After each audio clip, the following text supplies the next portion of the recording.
Pozdravljeni.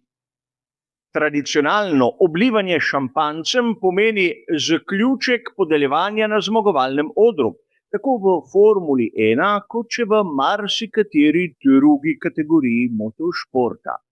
Ampak od kod izvira ta navada in kakšen je njen pomen? O tem in še marsičem drugem, seveda v naslednjih minutah.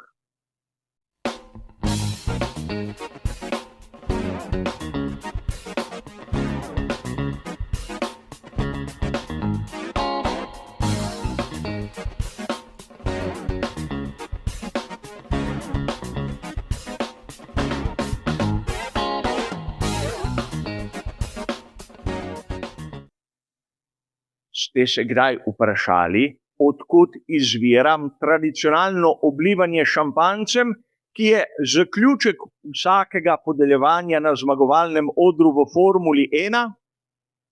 Verjamem, da mnogi izmed vas verjamete, da je od nekdaj to bilo tako, da je del Formule 1 in da je ta ritual z nekim globljim pomenom, ki ga pa nam, vrli poročevalci, komentatorji in novinarji, niso nikoli razložili. In tu je treba najprej poudariti, da oblivanje s šampanjcem ne izvira iz Formule 1 in nima nekega globljega pomena. Je izraz veselja, zmage, je tista sprostitev, ki sledi praktično po napeti dirki. In konec koncev v Formulo 1 je ta navada prišla dokaj pozno. In tu je treba povedati, da takšnim ritualom bi morali mediji, novinarji, komentatorji posvetiti več pozornosti, kajti hočeš ali nočeš, so del kulture motošporta. Verjetno marsikdo izmed vas se spomni tiste navade, ki jo je imel Daniel Ricciardo na zmagovalnem odru, ko je na vrsto prišel šampanjec. In verjetno marsikdo je tudi opazil malce čudno navado, kako Lando Norris izprazni tisto steklenico. Ampak to z oblivanjem s šampanjcem v bistvu nima nobene zveze. To so dve navadi, ki ju imata določena voznika, s katerima želita pritegniti pozornost in nič drugega. A od kod izvira ta navada? V preteklosti, tudi v tistih klasičnih časih, so občasno zmagovalcu podarili steklenico šampanjca. Ampak ne zato, da bi jo odprl na zmagovalnem odru in poškropil vse, kar je gibalo okrog njega, ampak kot neko darilo, kot neka zahvala. Posebej, naprimer, na veliki nagradi Francije je bilo to navada, ker so vinogradniki bili med pokrovitelji dirke. Prav Chandon je bil eden izmed tistih, ki je to navado vpeljal. In podobno je bilo tudi v drugih kategorijah motošporta. Ampak poudaril sem že tradicionalno na začetku tega našega ljubega športa oblivanja s šampanjcem na zmagovalnem odru ni bilo. Kdaj se je potem začela ta tradicija? Najprej je treba povedati, da oblivanje s šampanjcem ne izhaja iz sveta Formule 1, ampak iz sveta vztrajnostnih dirk oziroma endurance. Tu se je zgodil incident, ne moremo ga drugače imenovati, leta 1966. Ko so podeljevali nagrade in tradicionalne steklenice s šampanjcem, je Joeju Seifertu zamašek, ki je držal steklenico zaprto, po nerodnosti ušel. In šampanjec v njegovi steklenici je začel brizgati po publiki in po prisotnih. Bilo je nenamerno in lahko bi dejali malo da ne po nesreči. Ampak tradicija se je nekako prijela.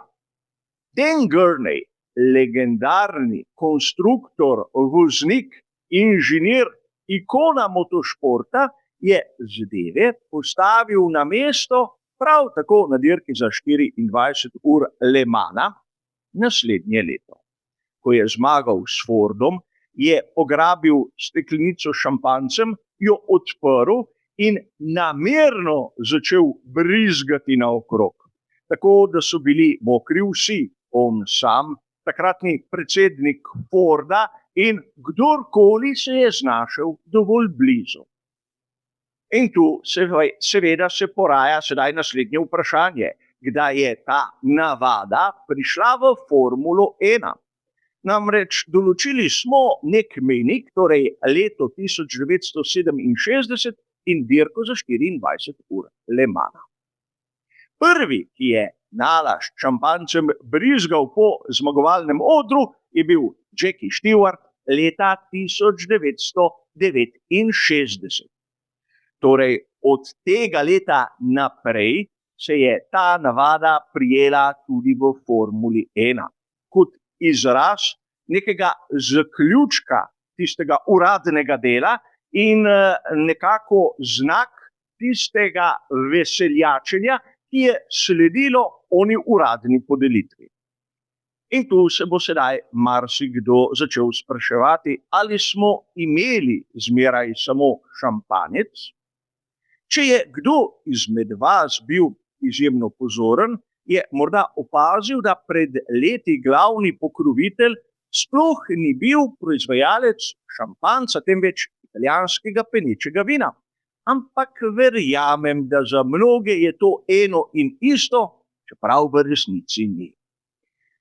Ampak verjetno marsikateremu navdušencu gre v nos, da v večinoma muslimanskih državah se ne rabi šampanjca ali penečega vina, temveč brezalkoholno orožno vodo. In tu je treba povedati, da Formula 1 kot vsaka druga kategorija športa mora spoštovati lokalna pravila. Ampak pozor, v prehodu med 70. in 80. leti so pri ekipi Williams imeli ogromno arabskih pokroviteljev, med katerim tudi družino Bin Laden, ampak to je čisto druga zgodba. In takrat v čast svojim pokroviteljem so njihovi vozniki na zmagovalnem odru uporabljali orožno vodo, tudi če so se nahajali na primer v Veliki Britaniji, Italiji ali pa celo Franciji. Tako da tu ne smemo vihati nosov, če je navada, ki so jo upeljali v 70. letih, se nekako prijela tudi danes. Ampak ne smemo pozabiti, da glavno besedo pri izbiri tako imenovane pijače imajo zmeraj pokrovitelji. Na primer, na veliki nagradi Kanade so bili pivovari tisti, ki so bili glavni pokrovitelji celotne dirke, in zato po končani podelitvi so se vozniki praktično spopadli z ogromnimi steklenicami piva. In to takrat nikogar ni motilo. Ampak tu ostaja odprto še eno zanimivo vprašanje. Ali veste, katera pijača tradicionalno sodi k koncu dirke v svetu motošporta? Ni šampanjec, ni pivo, ni rožna voda, temveč je mleko. In preden bo začel kdo vihati z očmi, bi ga rad spomnil, da daljnega leta 1936 na znameniti dirki za 500 milj Indianapolisa je bil zmagovalec tako upehan, tako žejen, da si je po zmagi zaželel steklenice mleka. Takrat še nismo imeli drugačnih tipov embalaže in od tistega leta pa prav do danes boste opazili, da zmagovalec na tej znameniti dirki nazdravi steklenico mleka. Celo tisti, ki so alergični na laktozo. Z eno velikansko izjemo. Ko je dirko zmagal Emerson Fittipaldi, ponosni Brazilec, je namesto mleka pil pomarančni sok, ker je mislil, kako pomagati brazilski industriji citrusov, ali pa so mu, bodimo iskreni, le dovolj plačali. A toliko o pijači, o šampanjcu in o tradiciji, ki velja še danes v svetu Formule 1. Hvala za vašo pozornost in nasvidenje.